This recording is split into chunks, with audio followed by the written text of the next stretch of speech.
परिचय। शर्मिला, जैसा कि हम पहले ही चर्चा कर चुके हैं कि स्थल पर उगने वाले पादप निम्न में विभाजित हैं: थैलोफाइटा, ब्रायोफाइटा, ट्रैकियोफाइटा। क्या तुम्हें पता है ट्रैकियोफाइटा में संवहनी पादप शामिल होते हैं? हाँ, ये संवहनी पादप हैं टेरिडोफाइट, जिम्नोस्पर्म और एंजियोस्पर्म। हम टेरिडोफाइट के बारे में पहले ही चर्चा कर चुके हैं। अब हम जिम्नोस्पर्म यानी अनावृत बीजी और एंजियोस्पर्म यानी आवृत बीजी का अध्ययन करने जा रहे हैं।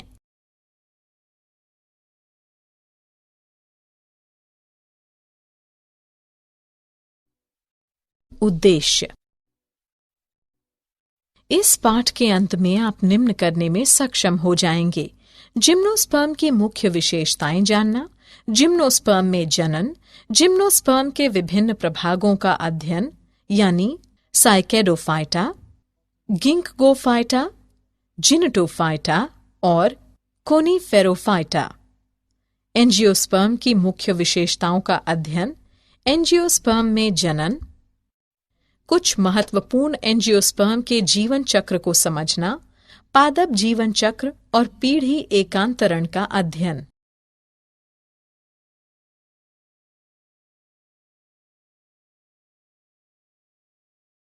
जिम्नोस्पर्म। शब्द जिम्नोस्पर्म ग्रीक शब्दों जिम्नोस अनावृत और स्पर्म बीज से मिलकर बना है, इसलिए ये वे पादप हैं जिनमें बीजांड किसी भी अंडाशय भित्ति द्वारा बंद नहीं होते हैं। निषेचन के बाद विकसित बीज ढके नहीं होते हैं, अर्थात अनावृत होते हैं। जिम्नोस्पर्म में मध्यम आकार वाले वृक्षों से लेकर झाड़ियां और लंबे वृक्ष होते हैं। विशाल रेडवुड वृक्ष सिकुआ सबसे लंबी वृक्ष प्रजातियों में से एक है। यह इतना बड़ा वृक्ष है कि टोंगा जैसे वाहन इनके तने से होकर गुजर सकते हैं। जिम्नोस्पर्म संवहनी पादप हैं जो शंकु कहलाने काष्ठीय शंकुधर के शुष्कों पर बीज उत्पन्न करते हैं। जड़ें प्रायः मूसला जड़ें होती हैं। कुछ जीनस में जड़ें कवक, मूल, पाइनस के रूप में कवक से सहयोग कर लेती हैं, जबकि कुछ अन्य साइकस में प्रवाल मूल कहलाने वाली छोटी विशिष्ट जड़ें नाइट्रोजन N2 स्थिर करने वाले साइनोबैक्टीरिया के साथ सहयोग कर लेती हैं। तने अशाखित साइकस अथवा शाखित पाइनस सीड्रस हो सकते हैं। पत्तियां सरल या संयुक्त होती हैं। साइकस में पिच्छाकार पत्तियां कुछ वर्षों तक रहती हैं। साइकंड में पत्तियों का अंतस्थ गुच्छा और शंकुओं में बीज होते हैं। जिम्नोस्पर्म में पत्तियां अत्यधिक ताप, नमी और वायु को सहन करने के लिए अच्छी तरह से अनुकूलित होती हैं। कोनीफरों शंकु वृक्ष में सुई जैसी पत्तियां पृष्ठ क्षेत्रफल कम कर देती हैं। इनकी मोटी क्यूटिकल और गर्तिक रंध्र पानी की हानि कम करने में भी मदद करते हैं। जिम्नोस्पर्म। सभी साइकैड में नर और मादा अलग अलग पौधे होते हैं। जिम्नोस्पर्म विषम बीजाणु होते हैं, जिसका अर्थ है कि वे अगुणित लघु बीजाणु और वृहद बीजाणु बनाते हैं। बीजाणुधानी में दो प्रकार के बीजाणु उत्पन्न होते हैं। बीजाणुधानी बीजाणुपर्ण पर होती हैं, जो सप्रिल की तरह तने पर लगे रहते हैं, और शलथ अथवा सघन शंकुधर या शंकु बनाते हैं। शंकु पर लघु बीजाणुपर्ण और लघु बीजाणुधानी होती हैं, जिन्हें लघु बीजाणुधानिक या नर शंकु कहते हैं। लघु बीजाणु बहुत ही न्यूनीकृत नर युग्मकोद्भिद में विकसित होते हैं। न्यूनीकृत युग्मकोद्भिद परागकण कहलाता है। परागकण लघु बीजाणुधानी के भीतर विकसित होते हैं। जिस शंकु पर बीजांड या गुरु बीजाणुधानी के साथ गुरु बीजाणुपर्ण होते हैं, उन्हें गुरु बीजाणुधानी या मादा शंकु कहते हैं। नर या मादा शंकु या शंकुधर एक ही वृक्ष पर पाइनस या अलग अलग वृक्षों साइकस पर स्थित हो सकते हैं।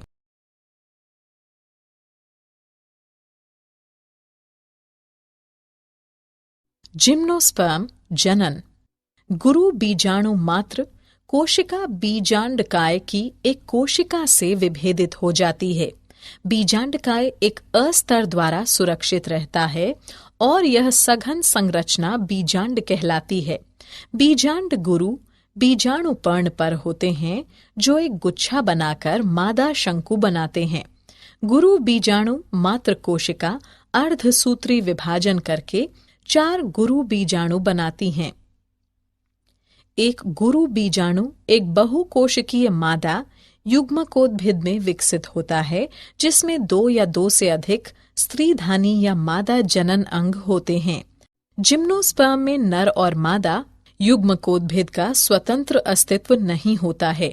वे बीजाणु उद्भिद पर बीजाणुधानी के भीतर ही रहते हैं। परागकण लघु बीजाणुधानी से बाहर निकलते हैं। ये गुरु बीजाणु पर्ण पर स्थित बीजांड के छिद्र तक हवा द्वारा ले जाए जाते हैं। पराग नली में नर युग्मक होते हैं और यह पराग नली बीजांड में स्त्रीधानी की ओर जाती है और स्त्रीधानी के मुख के पास अपने अवयव यानी शुक्राणु छोड़ देती है। निषेचन के पश्चात युग्मनज एक भ्रूण में विकसित होता है और बीजांड से बीज बनते हैं।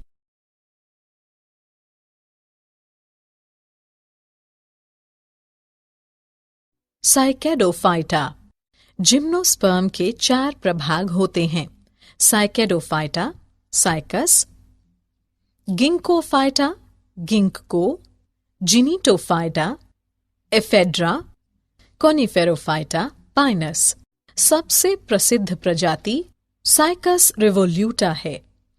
इसकी पाम जैसे रूप के कारण सागो पाम या किंग सागो पाम के नाम से व्यापक खेती की जाती है। हालांकि यह एक सत्य पाम नहीं है। जातिगत नाम ग्रीक शब्द कोइकास से लिया गया है, जिसका अर्थ है एक प्रकार का पाम।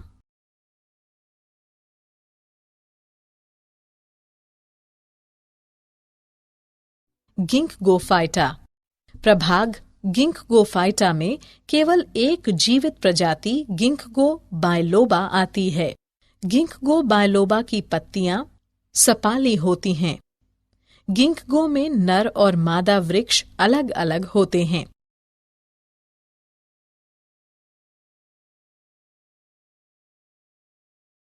जिनीटोफाइटा। प्रभाग जिनीटोफाइटा में 3 वंश आते हैं। जिनिटम, एफेड्रा, वेलवेट सचिया।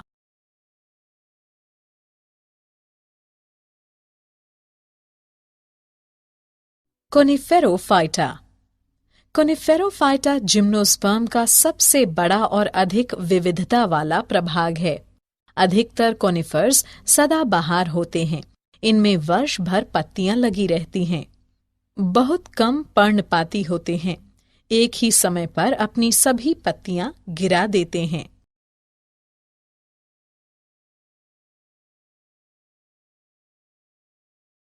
एंजियोस्पर्म आवृत्त बीजी। वनस्पति जगत में एंजियोस्पर्म अथवा पुष्पी पादप सबसे बड़ा, प्रमुख और आर्थिक रूप से सबसे महत्वपूर्ण वर्ग बनाते हैं। इनमें वृक्ष, झाड़ियां, लताएं और शाक आते हैं, जो लगभग सभी प्रकार के वातावरण के लिए अनुकूलित हैं। ये मुख्य रूप से स्थलीय पादप हैं, लेकिन कुछ जलोद्भिद जैसे हाइड्रिला, वाटर लिली आदि गौण रूप से जल में और जोस्टेरा, ईलग्रास जैसे समुद्री जल में भी पाए जाते हैं। अनेक एंजियोस्पर्म मरुद्भिद होते हैं, जैसे कि नागफनी। कुछ एंजियोस्पर्म अधिपादप बन गए, जैसे आर्किड, या परजीवी जैसे कसकुटा। संवहनी पादप वे पादप होते हैं जिनमें पादपों तक ऊपर जल ले जाने और पादपों के भागों तक नीचे भोजन पहुंचाने के लिए नलिकाएं होती हैं। अमेरिकन डॉगवुड, गुलाब, गुड़हल आदि एंजियोस्पर्म सामान्य रूप से पुष्पी पादप कहलाते हैं। इन पादपों में परागकण और बीजांड पुष्प कहलाने वाली विशिष्ट संरचना में विकसित होते हैं। एंजियोस्पर्म में बीज फलों द्वारा परिबद्ध होते हैं। एंजियोस्पर्म पादपों का सबसे बड़ा समूह है। इनके वासस्थान बहुत व्यापक हैं। इनका आकार सूक्ष्मदर्शी वुल्फिया से लेकर सबसे ऊंचे वृक्ष यूकेलिप्टस 100 मीटर से अधिक तक होता है। एंजियोस्पर्म से भोजन, चारा, ईंधन, औषधियां तथा अनेक अन्य दूसरे आर्थिक महत्व के उत्पाद प्राप्त होते हैं।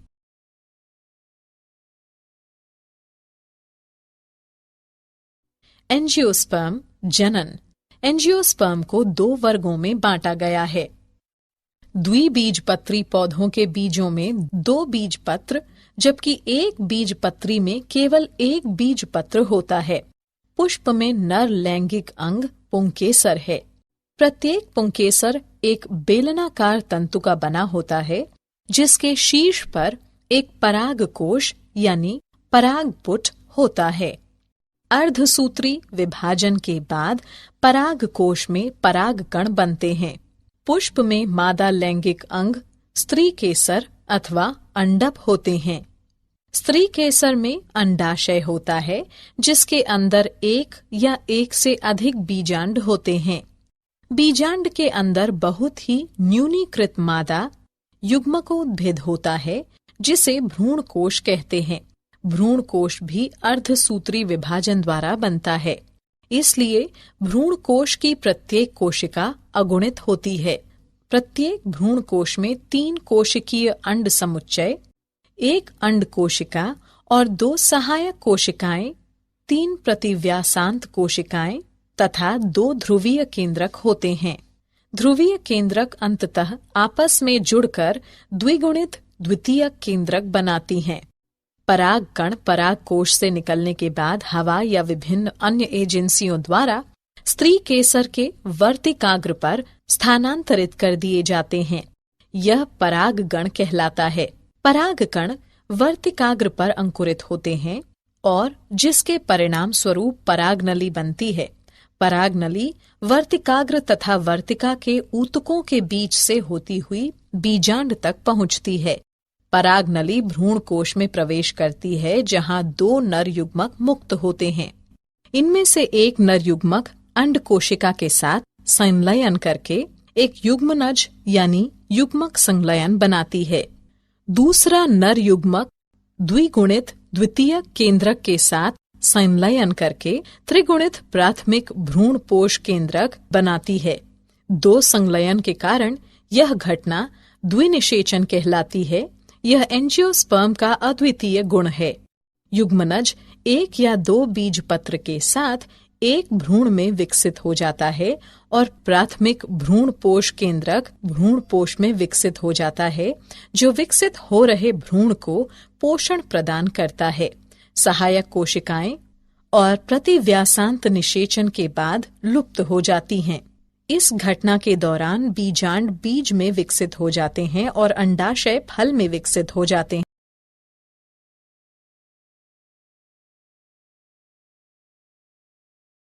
एंजियोस्पर्म फल। फल पादप की एक संरचना है जिसमें इसके बीज होते हैं। फल पुष्पी पादपों का एक भाग है जो पुष्प के विशिष्ट ऊतकों, मुख्यतः एक या कई अंडाशयों से बनता है।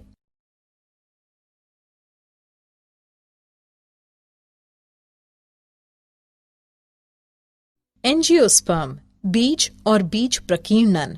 बीज एक छोटा भ्रूणीय पौधा है जो बीजावरण कहलाने वाले आवरण में प्रायः कुछ संग्रहित भोजन के साथ बंद होता है।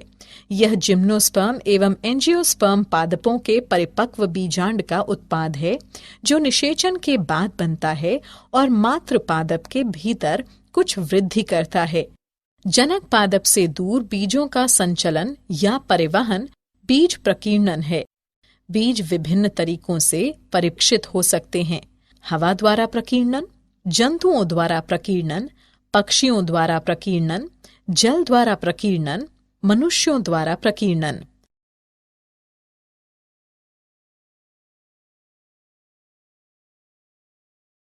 पादप जीवन चक्र। पीढ़ी एकांतरण। पादपों की दोनों अगुणित और द्विगुणित कोशिकाएं सूत्री विभाजन यानी माइटोसिस द्वारा विभक्त हो सकती हैं। इसके कारण विभिन्न पादपकाय अगुणित तथा द्विगुणित बनते हैं। अगुणित पादपकाय सूत्री विभाजन द्वारा युग्मक बनाते हैं जो युग्मकोद्भिद होता है। निषेचन के पश्चात युग्मनज भी सूत्री विभाजन द्वारा विभक्त होकर एक द्विगुणित स्पेरोफाइट या बीजाणुद्भदी पादपकाय बनाता है। अर्धसूत्री विभाजन द्वारा इस पादपकाय में अगुणित बीजाणु बनते हैं। बदले में ये सूत्री विभाजन द्वारा पुनः अगुणित पादपकाय बनाते हैं। इस प्रकार किसी भी लैंगिक जनन करने वाले पादप के जीवन चक्र के दौरान युग्मकों जो अगुणित युग्मकोद्भिद बनाते हैं और बीजाणु जो द्विगुणित स्पोरोफाइट बनाते हैं के बीच पीढ़ी एकांतरण होता है।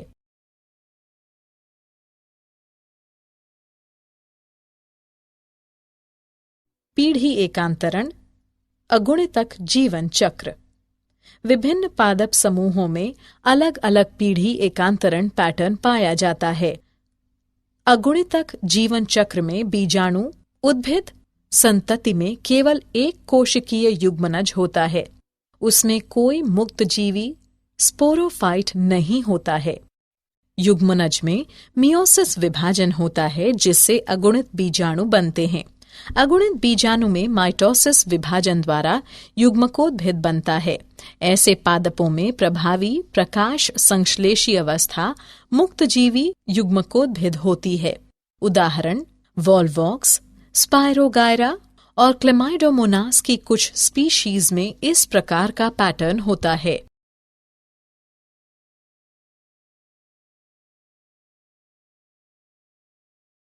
पीढ़ी एकांतरण द्विगुणितक जीवन चक्र। दूसरी तरफ एक और प्रकार है जिसमें द्विगुणित बीजाणुद्भिद पादप की प्रभावी प्रकाश संश्लेषी मुक्त प्रावस्था है। यह बहुकोशिकीय मृतजीवी या स्वपोषी मुक्त लेकिन अल्पायु अगुणित युग्मकोद्भिद के साथ एकांतरण करता है। उदाहरण कुछ शैवाल जैसे एक्टोकाप्रस, पॉलीसाइफोनिया, कैल्प और फाइकस अगुणितक द्विगुणितक हैं।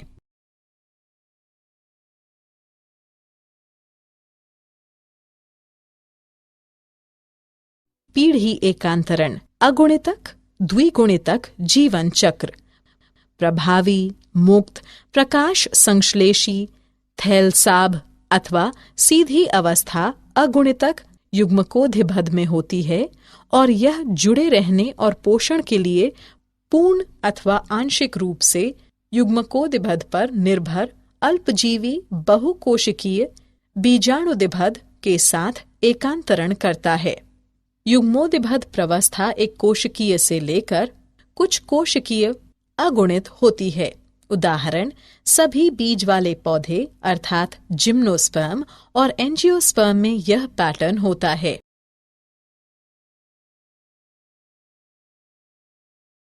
क्या आप जानते हैं? प्लांटी जगत को दो मुख्य श्रेणियों में बांटा गया है, गैर संवहनीय पादप, संवहनीय पादप। गैर संवहनीय पादपों में जल संवाही कोशिकाएं जाइलम नहीं होती हैं। इसका केवल एक प्रभाग ब्रायोफाइटा मांस तथा लिवरवर्ट है। संवहनी पादप जाइलम ऊतक, वास्तविक जड़, तने और पत्तियां इसमें शामिल हैं। टेरिडोफाइटा, जिम्नोस्पर्म तथा एंजियोस्पर्म। इन प्रभागों को प्रायः प्रभाग ट्रैकियोफाइटा में रखा जाता है। द्विनिषेचन की खोज एक शताब्दी से भी पहले सर्जियस नावास्चन द्वारा सेंट पीटर्सबर्ग, रूस में की गई थी।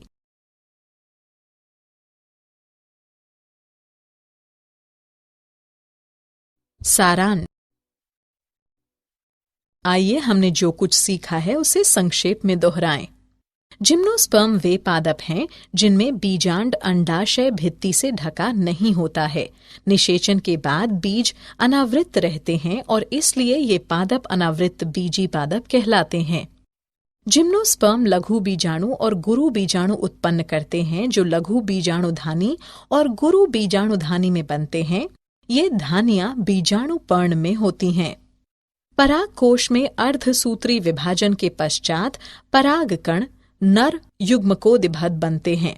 स्त्री केसर में एक अंडाशय होता है जिसमें बहुत से बीजांड होते हैं। बीजांड में मादा युग्मकोदिभद या भ्रूण कोश होता है जिसमें अंड कोशिका होती है। पराग नली भ्रूण कोश में प्रवेश करती है जहां 2 नर युग्मकों को छोड़ देती है।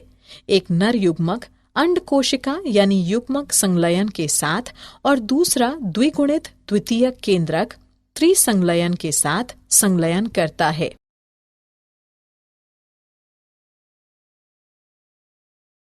दो संलयन की यह घटना द्विनिषेचन कहलाती है और यह एंजियोस्पर्म का अद्वितीय गुण है। एंजियोस्पर्म में नर लैंगिक अंग पुंकेसर और मादा लैंगिक अंग स्त्री केसर एक ही पुष्प में होते हैं। प्रत्येक पुंकेसर में एक तंतु और एक पराग कोश होता है।